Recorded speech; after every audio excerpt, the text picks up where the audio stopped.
আকাশবাণী কলকাতা স্থানীয় সংবাদ পড়ছি সুদীপ বসু। প্রথমে বিশেষ বিশেষ খবর। চলতি বছরের প্রথম 2 মাসে দেশের বিভিন্ন সংস্থার তৈরি প্রায় 300 ওষুধ কেন্দ্রীয় ড্রাগ কন্ট্রোলের গুণমান পরীক্ষায় উত্তীর্ণ হতে না পারায় উদ্বিগ্ন রোগী থেকে চিকিৎসক মহল। যাদবপুর বিশ্ববিদ্যালয়ে শিক্ষামন্ত্রী হেনস্থা ও পরবর্তী ঘটনা নিয়ে রাজ্য সরকারের রিপোর্ট তলব কলকাতা হাইকোর্টের। মালদার চামাগ্রাম উচ্চ বিদ্যালয়ে আজ উচ্চ মাধ্যমিক পরীক্ষা শুরুর আগে তল্লাশির সময় কয়েকজন পরীক্ষক নিগৃহীত হওয়ার ঘটনায় উচ্চ মাধ্যমিক শিক্ষা সংসদ রিপোর্ট তলব করেছে।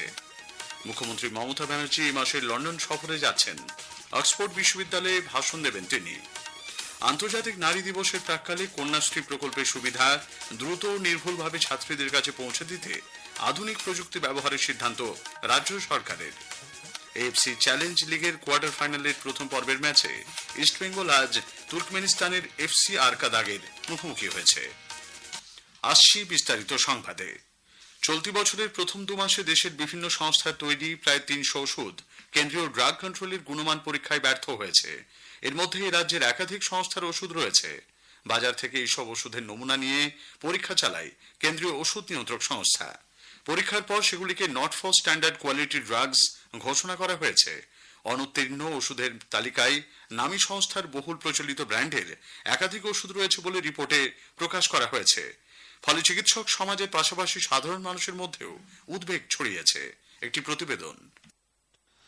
বাজারে জাল ওষুধের রমরমা নিয়ে জল্পনা কল্পনার মধ্যেই সেন্ট্রাল ড্রাগ স্ট্যান্ডার্ড কন্ট্রোল অর্গানাইজেশনের ওষুধ পরীক্ষার সাম্প্রতিক রিপোর্ট নতুন করে উদ্বেগ তৈরি করেছে। বিভিন্ন কারণে ড্রাগ কন্ট্রোলের ছাড়পত্র পায়নি নামি দামি ব্র্যান্ডের একাধিক ঔষধ। এর মধ্যে কাপ সিরাপ, সাধারণ স্যালাইন থেকে শুরু করে পক্সের টিকা, বিভিন্ন অ্যান্টিবায়োটিক ওষুধই রয়েছে। বেশিরভাগ ক্ষেত্রেই দেখা গেছে প্যাকেটের গায়ে ছাপানো দাবি অনুযায়ী ভেতরের ওষুধ মেলেনি। কোনো ট্যাবলেট খাওয়ার পর শরীরে গিয়ে দ্রবীভূত হচ্ছে না। কোনোটায় যে পরিমাণ ওষুধ আছে বলে দাবি করা হচ্ছে তার মাত্রা কম থাকছে। কোনো ওষুধে অপ্রয়োজনীয় দূষিত পদার্থের সন্ধান মিলেছে। এই ওষুধগুলির সম্পর্কে সতর্কতা জারি করেছে কেন্দ্রীয় ড্রাগ কন্ট্রোল। অভিরূপ ভট্টাচার্য, আকাশবাণী সংবাদ, কলকাতা। যাদবপুর বিশ্ববিদ্যালয়ে রাজ্যের শিক্ষামন্ত্রী ব্রাত্য বসুকে হেনস্থার ঘটনায় পুলিশের গোয়েন্দা ব্যর্থতা ছিল বলে পর্যবেক্ষণ কলকাতা হাইকোর্টের। আজ এ সংক্রান্ত মামলার শুনানি নিতে যাদবপুরের ঘটনা নিয়ে রাজ্য সরকারের কাছে রিপোর্ট চেয়েছেন হাইকোর্টের বিচারপতি তীর্থঙ্কর ঘোষ। গত শনিবার যাদবপুর বিশ্ববিদ্যালয়ে গোলমালের পর পুলিশের বিরুদ্ধে অভিযোগ করে হাইকোর্টের দ্বারস্থ হয়েছিল ছাত্র সংগঠনের একাংশ। আজ এই মামলার শুনানিতে বিচারপতি ঘোষ প্রশ্ন তোলেন, শিক্ষামন্ত্রীর কাছে কিভাবে এত ভিড় হলো। এই ধরনের ঘটনা সম্পর্কে পুলিশের কাছে যদি আগাম খবর না থাকে তাহলে পরিস্থিতি খারাপ হতে পারে বলেও পর্যবেক্ষণ আদালতের। রাজ্য সরকারের পাশাপাশি মামলাকারীদেরকেও হলফনামা জমা দেওয়ার নির্দেশ দিয়েছে হাইকোর্ট। আগামী 12 তারিখ মামলার পরবর্তী শুনানি হতে পারে। এ বিষয়ে তৃণমূল কংগ্রেসের মুখপাত্র কুণাল ঘোষ বলেন, পুলিশ নিশ্চিতভাবেই উপযুক্ত ব্যবস্থা নেবে। আদালত যদি কোনো নির্দেশ দেন তার উপর তো আমরা কিছু বলতে পারি না, কিন্তু সকলে দেখেছেন পুলিশের কাছে অভিযোগ জমা পড়লে সেটা খতিয়ে দেখে নিশ্চয়ই এফআইআর হবে। নিশ্চিতভাবে যাদের দায়িত্ব জবাব দেওয়ার, প্রশাসন বা আইনের দিকে আমাদের যে প্রতিনিধিরা আছেন তারা যথাযোগ্য পদক্ষেপ নেবেন। এদিকে যাদবপুর বিশ্ববিদ্যালয়ের উপাচার্য ভাস্কর গুপ্ত হঠাৎই আজ অসুস্থ হয়ে পড়েছেন। উচ্চ রক্তচাপজনিত সমস্যার কারণে তাকে বাইপাসের ধারে একটি বেসরকারি হাসপাতালে ভর্তি করা হয়েছে। আজ তাকে ওই হাসপাতালে দেখতে যান রাজ্যের শিক্ষামন্ত্রী ব্রাত্য বসু। তার শারীরিক অবস্থা স্থিতিশীল বলে জানা গেছে। উপাচার্যের দ্রুত আরোগ্য কামনা করে এসএফআই তার বদলে যাদবপুরের সহ উপাচার্য, রেজিস্ট্রারের মতো কোনো উচ্চপদস্থ কর্তৃপক্ষের সঙ্গে সদর্থক আলোচনা শুরু করার দাবি জানিয়েছে। অন্যদিকে শিক্ষা প্রাঙ্গণে শান্তি ফেরানোর দাবিতে অধ্যাপক সংগঠনের পক্ষ থেকে মিছিল বের করা হয়েছে। একই সঙ্গে ক্যাম্পাসের মধ্যে ধর্নায় বসেছেন পড়ুয়ারা। কংগ্রেস নেতা অধীর রঞ্জন চৌধুরী বলেছেন, যাদবপুর বিশ্ববিদ্যালয়ে যেভাবে শিক্ষামন্ত্রীর গাড়ি চালিয়ে ছাত্রকে আহত করা হলো, রাজ্যের শিক্ষা ব্যবস্থায় তা কলঙ্ক হয়ে থাকবে। একটা ছেলেকে তার বিরুদ্ধে যত রকমের কেস দেওয়া দিয়ে দিস, তার মধ্যে গরু মেরে জুতোদান করার নামে একটা ফোন কল করা হয়েছে তার বাড়িতে। ব্রাত্য বসু সম্পর্কে আমার উচ্চ ধারণা, তৃণমূল দলের যে কটা ভদ্রলোক আছে তার মধ্যে ব্রাত্য বসু একজন। হয়তো তার বিবেকের দংশন হয়েছে, তাই তিনি ফোন করেছেন। যাদবপুরের ঘটনার প্রতিবাদে সিপিআইএম এর পক্ষ থেকে হাওড়া ময়দানে মানববন্ধন করা হয়। শিক্ষামন্ত্রীর পদত্যাগ এবং তার বিরুদ্ধে আইনানুগ পদক্ষেপ, কলেজ বিশ্ববিদ্যালয়গুলিতে নির্বাচনের মতো দাবি তোলা হয়েছে।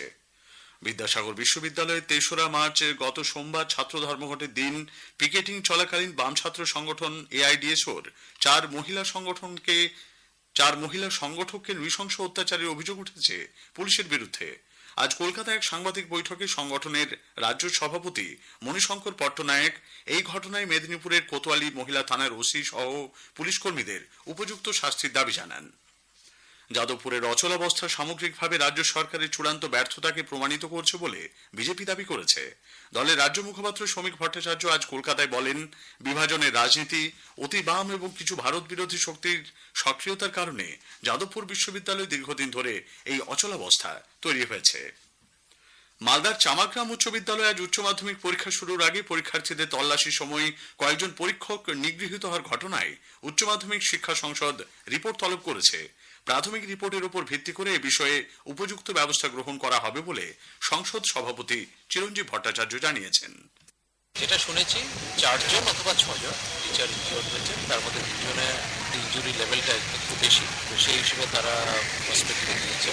বেসিক্যালি ইনিশিয়ালি ঢোকার সময় যে চেকিং করা হয়, ওই চেকিংয়ের সময় এই সমস্যাটা হয়েছে। স্টুডেন্টরা তো ভায়োলেন্ট হয়ে গিয়েছিল, তারা চেকিং করতে অ্যালাউ করবে না বা ইত্যাদি। এই জাতীয় ঘটনা ভবিষ্যতে যাতে না হয়, তারপরে সবসময় জিরো টলারেন্স পলিসি কিন্তু করে।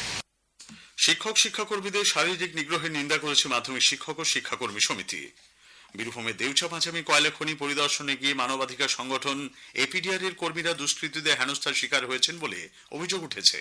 সংগঠনের পক্ষ থেকে বীরভূমের জেলা শাসকের কাছে এই মর্মে লিখিত অভিযোগ দায়ের করা হয়েছে। এদিকে দেউচা পাঁচামিতে খননের কাজ বন্ধ করে আজ বিক্ষোভ দেখান সাগরবাঁধি গ্রামের আদিবাসী মহিলাদের একাংশ। এই প্রকল্প নিয়ে রাজ্য সরকার মিথ্যাচার করছে বলে সিপিআইএম ফের অভিযোগ করেছে। সিপিআইএম এর রাজ্য সম্পাদক মোহাম্মদ সেলিম বলেন, সম্পূর্ণ বেআইনি পদ্ধতিতে দেউচা পাঁচামিতে কাজ চালানো হচ্ছে। স্থানীয় সংবাদ শুনছেন আকাশবাণী কলকাতা কেন্দ্র থেকে। মুখ্যমন্ত্রী মমতা ব্যানার্জি এই মাসের 21 তারিখ লন্ডন সফরে যাচ্ছেন। অক্সফোর্ড বিশ্ববিদ্যালয়ে বক্তব্য রাখা ছাড়াও শিল্প সম্মেলনে অংশ নেবেন তিনি। পশ্চিমবঙ্গ শিল্পোন্নয়ন নিগম ফিকি এবং ইউকে ইন্ডিয়া বিজনেস কাউন্সিলের সঙ্গে মিলিত উদ্যোগে এই সম্মেলনের আয়োজন করছে। এ রাজ্য থেকে প্রথম সারির শিল্পপতিরাও সেখানে উপস্থিত থাকবেন। 25শে মার্চ সম্মেলনের পর 27 তারিখ অক্সফোর্ড বিশ্ববিদ্যালয়ে মুখ্যমন্ত্রীর বক্তব্য রাখার কথা। 29 তারিখ মুখ্যমন্ত্রী কলকাতায় ফিরবেন। তিস্তা ও গঙ্গার জলবন্টন চুক্তি নিয়ে ত্রিপাক্ষিক বৈঠক কলকাতায় আয়োজিত হবে। রাজ্য সরকারের তরফে জানা গেছে, বাংলাদেশের সরকার পরিবর্তনের পর এই প্রথম জলবন্টন চুক্তি নিয়ে বৈঠক হতে চলেছে। রাজ্যের সেচ সচিব মনীষ জৈন বৈঠকে যোগ দেবেন। কেন্দ্রীয় প্রতিনিধি দল ছাড়াও বাংলাদেশের 11 জনের একটি প্রতিনিধি দল বৈঠকে অংশ নেবে। আন্তর্জাতিক নারী দিবসের প্রাক্কালে কন্যাশ্রী প্রকল্পের সুবিধা দ্রুত ও নির্ভুলভাবে ছাত্রীদের কাছে পৌঁছে দিতে রাজ্য সরকার আধুনিক প্রযুক্তি ব্যবহারের সিদ্ধান্ত নিয়েছে। এই প্রকল্পের আওতায় নতুন নাম অন্তর্ভুক্তি ও তথ্য যাচাইয়ের কাজে কৃত্রিম বুদ্ধিমত্তা ব্যবহার করা হবে বলে নারী শিশু সমাজ কল্যাণ দপ্তর জানিয়েছে। আন্তর্জাতিক নারী দিবসের আগে নারীর ক্ষমতায়নের বিভিন্ন দিক নিয়ে একটি বিশেষ অনুষ্ঠানের আয়োজন করল আকাশবাণী কলকাতা।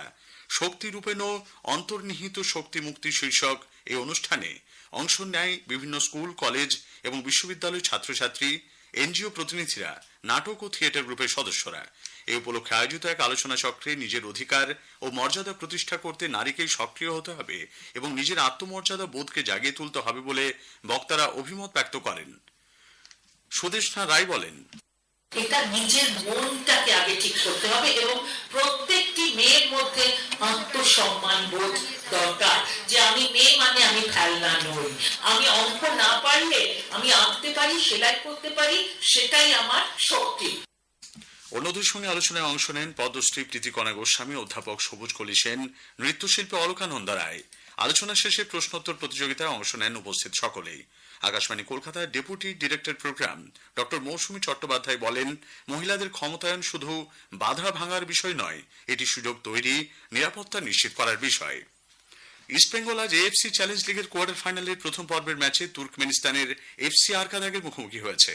শেষ খবর পাওয়া পর্যন্ত ইস্টবেঙ্গল 1-0 গোলে পিছিয়ে। শেষ করার আগে স্থানীয় সংবাদের বিশেষ কিছু অংশ আরও একবার।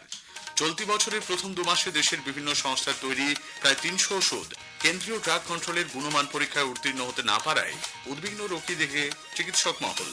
যাদবপুর বিশ্ববিদ্যালয়ের ঘটনায় রিপোর্ট তলব করেছে কলকাতা হাইকোর্ট। স্থানীয় সংবাদ শেষ হলো।